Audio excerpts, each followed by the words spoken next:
Hi there, my name is Jay and I'm a former professional wrestling editor and producer, here to share my perspective about current or recent events. Welcome to Wrestling Reviewed.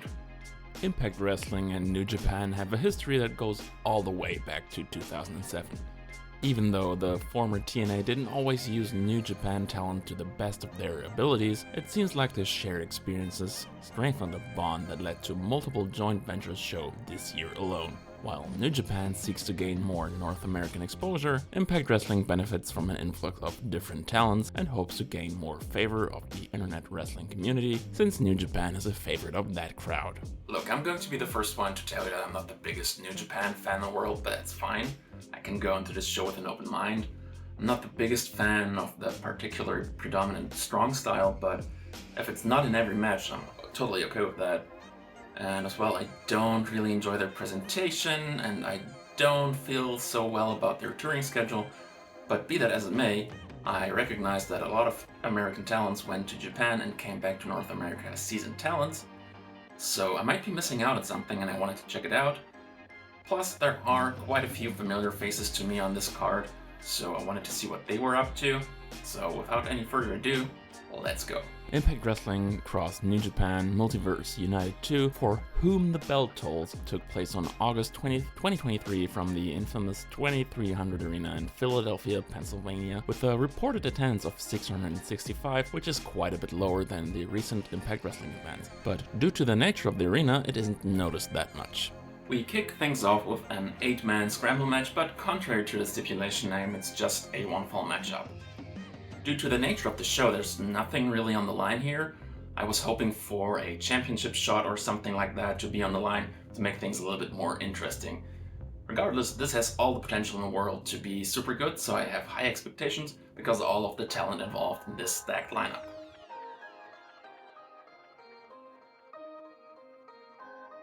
All 8 competitors start out in the ring for this one, and everyone hesitates to make a first move. We finally start with an 8-man lockup before things break down. We get a 4-way lockup, and you can just tell that the guys involved had the time of their life coming up with ideas for this match. We get 4 cross body blocks to the outside, and Kevin Knight nearly lands on his head. Mao and Swan go at it in the ring until Swan hits a dropkick. Swan then receives a dropkick from Yo, and Knight with a dropkick and twisting splash on Yo. Sabin intercepts with an atomic drop and hits a missile dropkick. Kazarian comes in and hits a springboard leg drop. Bushi then hits a dropkick from the middle rope, until Mao hits a cutter. Desperado and Mao start working as a team and go for a leapfrog something that visibly misses. The alliance doesn't last long as Mao just clocks Desperado. He goes for a submission hold in which everyone joins in. Bushi eventually leans into the ropes and the ref calls for a rope break. This is a lot of fun actually. Everyone beats Bushi down for causing the rope break. They line up to hit attacks on him in the corner until Swan misses a dive, so everyone hits on him then. Desperado and Mao sit Swan up on the top rope and we get a Tower of Doom. Knight follows with an incredibly high frog splash. Yo takes down Cass and Sabin and Kevin Knight takes him out with a spinebuster, but Kazarian slingshots him into a cutter. Desperado follows this up with a spinebuster on Cass, and Swan goes for a springboard cutter, but Mao gets out of it doing a handstand. Yo then hits a neckbreaker, and Sabin with combination offense on Yo and Knight, and hits a cradle shock on Yo to win the match. After the match, Bushi hits Sabin with black mist to the eyes. This match was exactly what I expected it to be. Despite some minor slip-ups, it was still very entertaining to watch, and they got real creative with the stipulation here. The only downside to this is it was just 8 minutes long, which is very, very little time for this kind of match, and I would have liked to see them go a little bit longer, but still, I'm giving this one a B grade.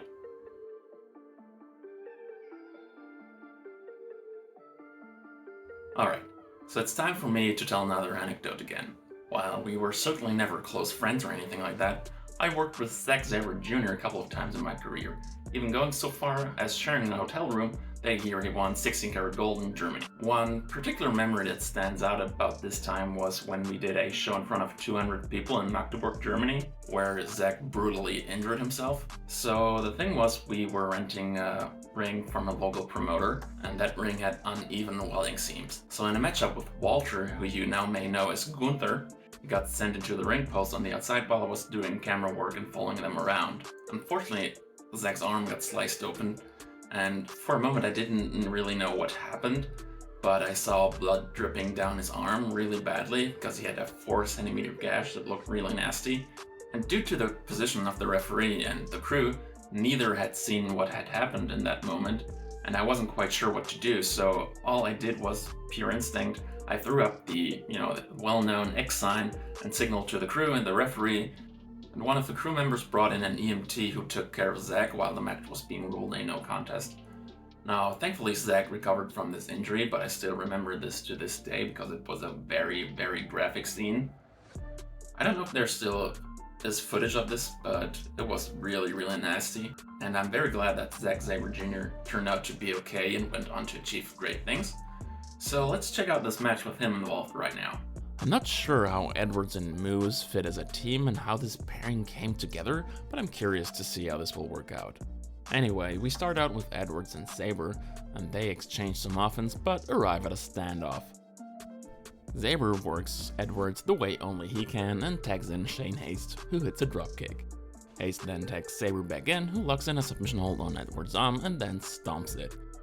Haste now back in with some kicks to the arms. He focuses his offense on Edwards' arm too, which is a good thing.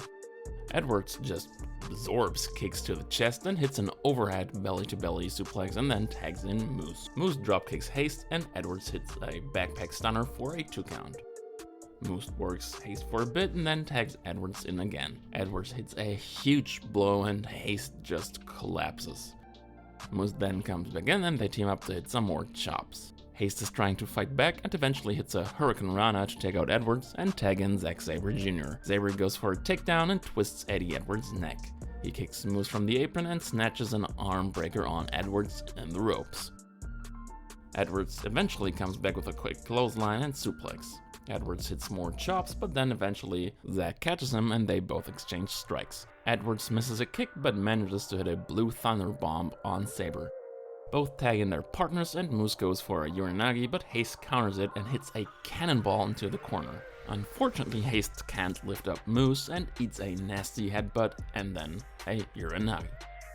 Moose then gets a DDT from Sabre, but Edwards takes him out with another clothesline. Haste and Moose exchange forearm strikes for a while until Haste takes down Moose with a kick. Sabre goes for an armbar, but Moose just lifts him up, but Sabre transitions into a sleeper hold and Haste hits a strike for a 2 count. Edwards hits the Boston Knee Party on Zack. Haste hits a reverse suplex on Edwards and takes down Moose for 2. Dropkick to Moose, but Moose hits the spear on Haste for the win. This one started off a bit boring, to be honest, and it felt like nothing really happened for a while, especially while Moose and Edwards were tagging in back and forth. Fortunately, it started picking up some steam and the final period was really exciting to me, making this a competent and overall solid matchup that gets a B- grade from me.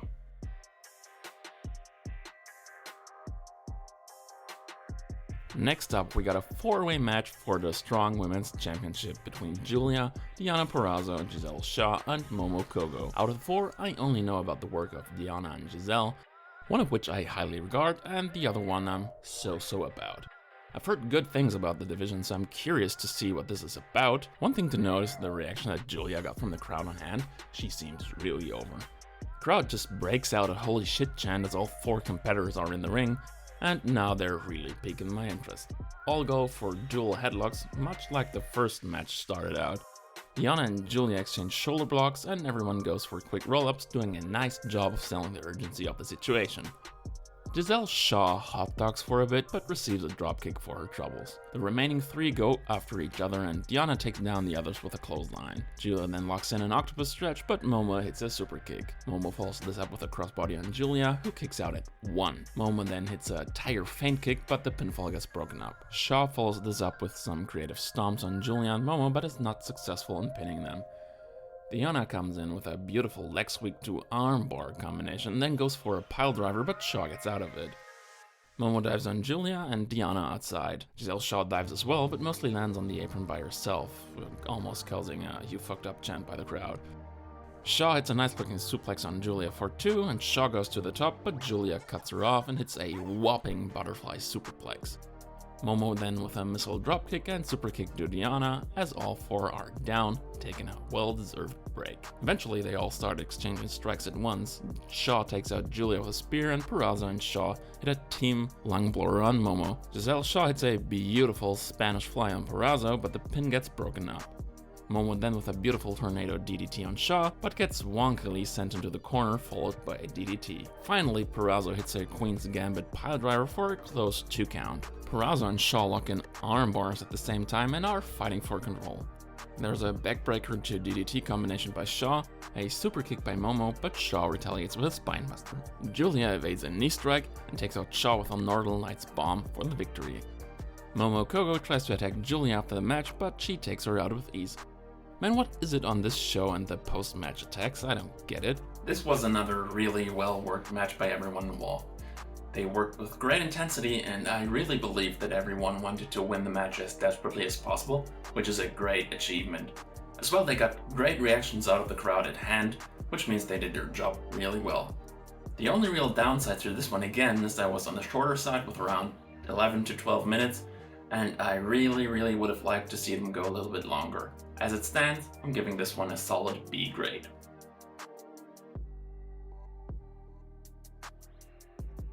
Sami cuts a promo before the match talking about his history in Philadelphia. I'd like him to be more specific. Is he talking about Ring of Honor, CZW, Chikara? He says something has been missing, some violence and extreme, and he wants the match to be a South Philly street fight. He puts the decision on Douki, who agrees and promptly attacks Sami with a kick and dive to the outside. He then attacks Sami with a chair and places him on it on the outside to dive onto him with a kick, but misses.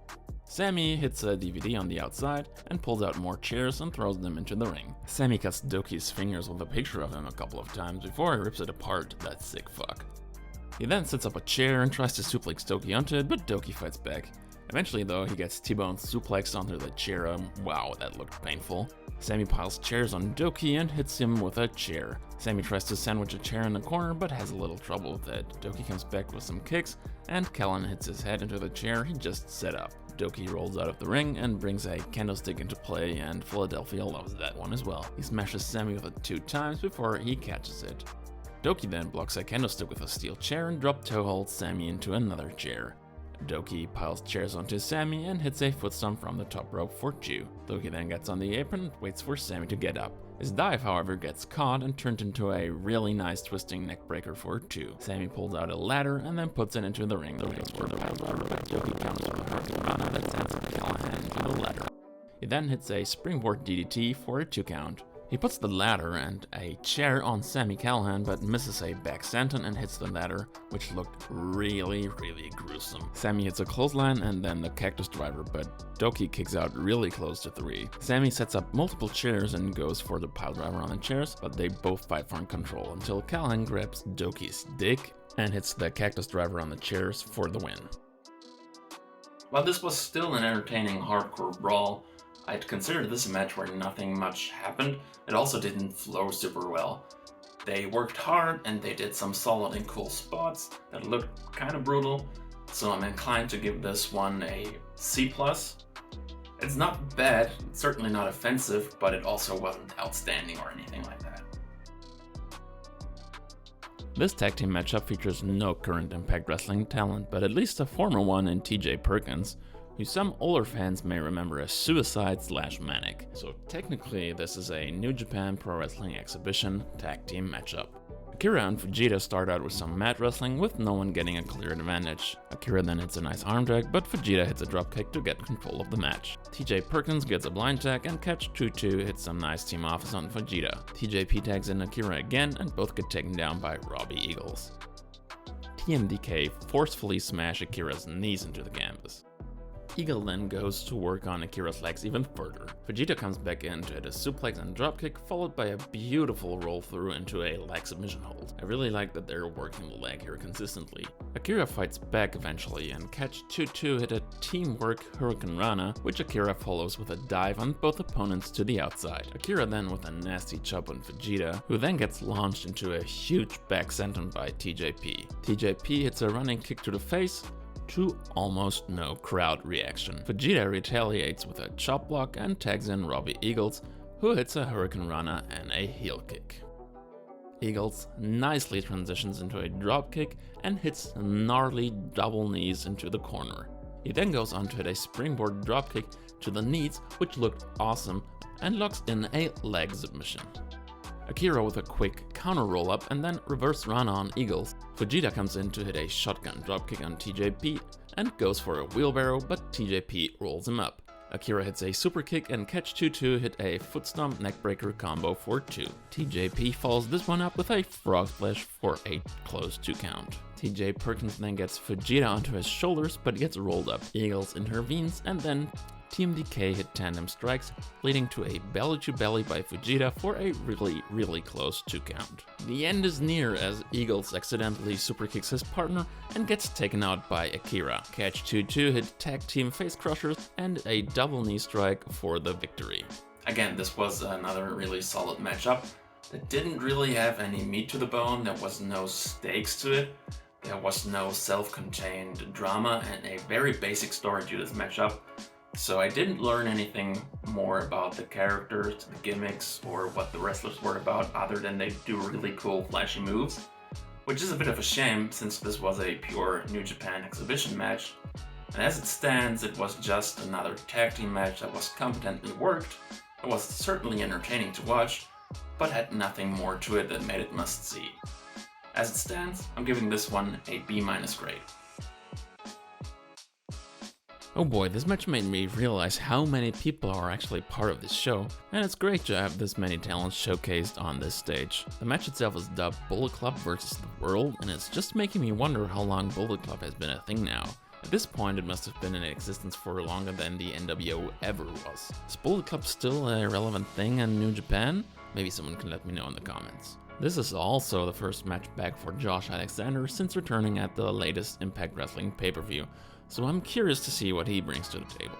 We start out with Tama Tonga and David Finlay exchanging strikes with a lot of intensity. Tonga takes down Finlay and moves him to the outside with a massive clothesline, which he follows up with a crossbody block. Everyone then starts brawling on the outside. It's a sea of bodies, Subaru of race. It's just pure chaos. PCO gets tagged in, along with Alex Coughlin. They exchange chops until Coughlin takes him down with a chop block and clothesline to the back of the head. He follows it up with a picture-perfect deadlift, but PCO just takes him to the outside, where another brawl ensues. In come DKC and Clark Connors. DKC takes out Connors with a cannonball and some very odd-looking chops to the throat. A nice power slam by Connors though. We get a double team chop by Coughlin and Connors, and the Bullet Club takes control of the match.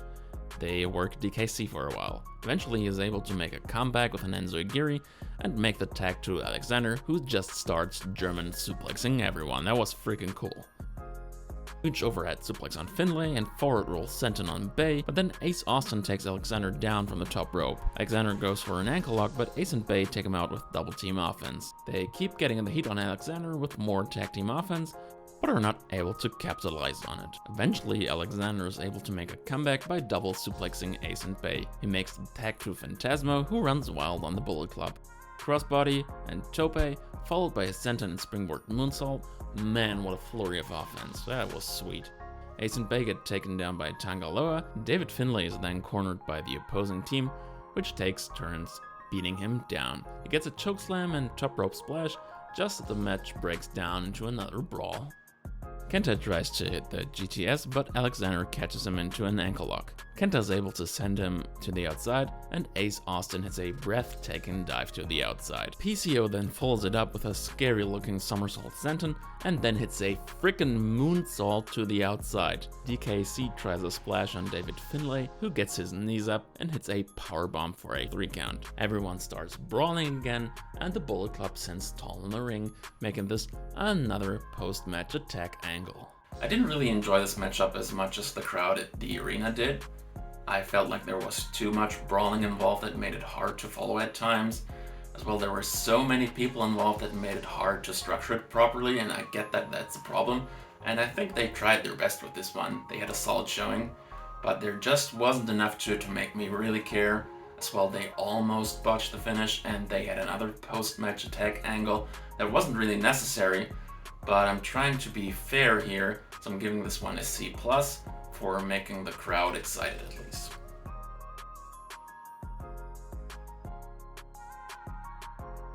Trey, Miguel, and Takahashi start out the match, with Miguel getting dropkicked early on. Rush then tags himself in and faces off with Takahashi, who tags in Mike Bailey. Bailey offers a handshake but gets slapped in the face instead.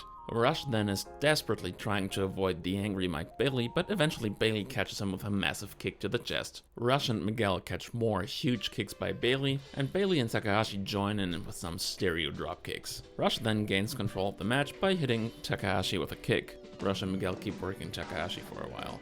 Now they hit stereo drop kicks and take down Bailey off of the apron too. Eventually, Takahashi turns the tables with a dragon screw on Miguel. Bailey's kicks are on fire tonight as he takes the head off of Miguel. More kick combinations by Bailey and a running shooting star press for a 2 count. Miguel then traps a leg and hits a nice looking suplex before tagging in Leo Rush again. Bailey escapes a suplex attempt but gets dumped down with a fisherman's driver anyway.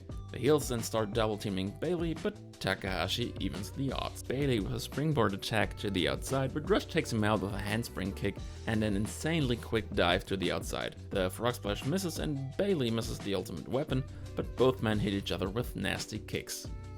Both tag in their partners, who chop the snot out of each other. Takahashi hits a Falcon Arrow with authority to Miguel, and Rush distracts Takahashi, and so the heels take him down with stomps and kicks. Takahashi then hits a pop-up powerbomb on Miguel, and him and Bailey hit stereo super kicks. Bailey hits a tornado kick, and we get a top rope ultimate weapon to a hoisted up Trey Miguel, but Leo Rush saves the match for his team. Miguel takes out Bailey with a DDT to the outside, and Rush hits the Rush Hour for a 2 count.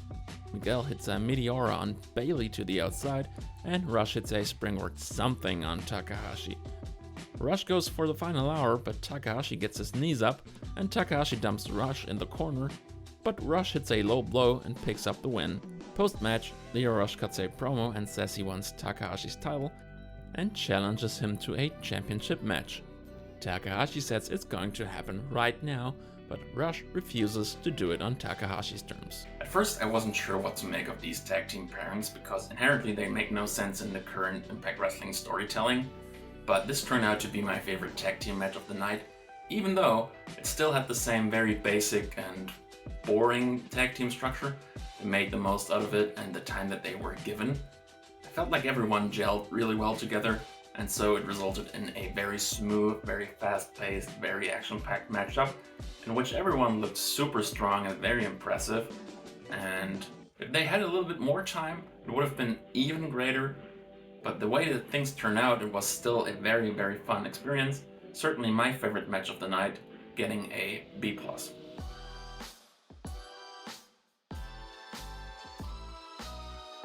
Tanahashi is apparently on a North American tour this year to challenge for all the championships that'll have him. He was challenging MJF earlier this year in a rather disappointing affair, so I'm curious to see if this matchup will turn out any different. They do pander to the crowd a lot in the beginning, but eventually lock up. Shelley with a clean break in the corner, and Tanahashi takes Shelley into a very long headlock. Eventually, Shelley hits a foot stomp on Tanahashi's arm and starts to work that body part. Tanahashi blocks a suplex but gets his arm manipulated by Shelley.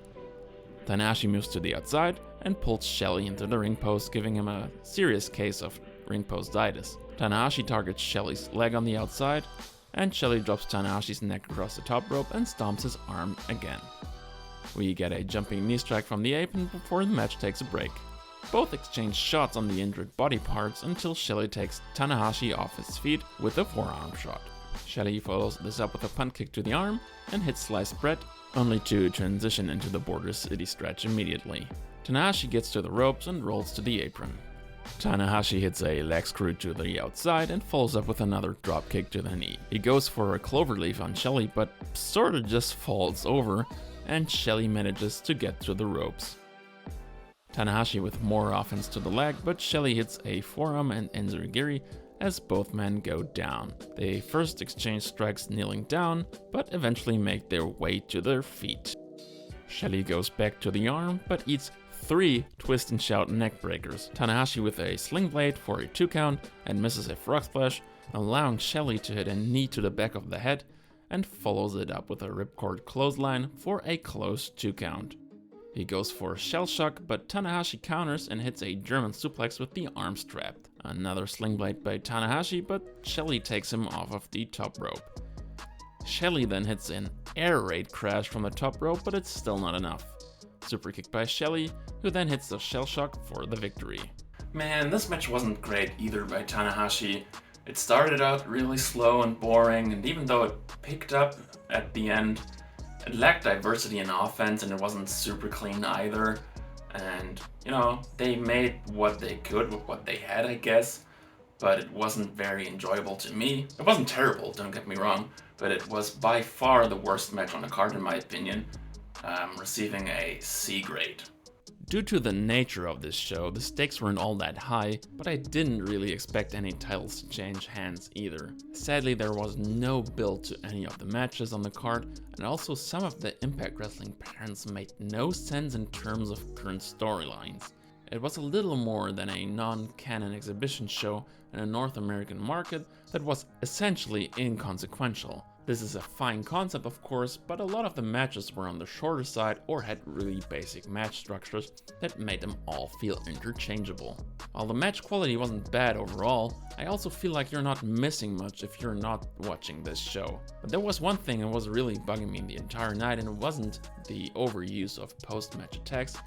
One of the ringside cameras had a different white balance setting than the other cameras, and thus had a visibly different pictures than the others. Look, I get how these things happen, but a production like this should always have a settings check at the beginning of the show to assure quality. This was easily the least exciting Impact Wrestling show I've reviewed this year, but that is not saying much, as it was still a very enjoyable experience. That's it for this review. Hope to see you soon for the Emergence review. Make sure to leave a like or comment and suggestions below, and maybe check out my Slammiversary and Against All Odds reviews if you haven't already. Take care, and until next time.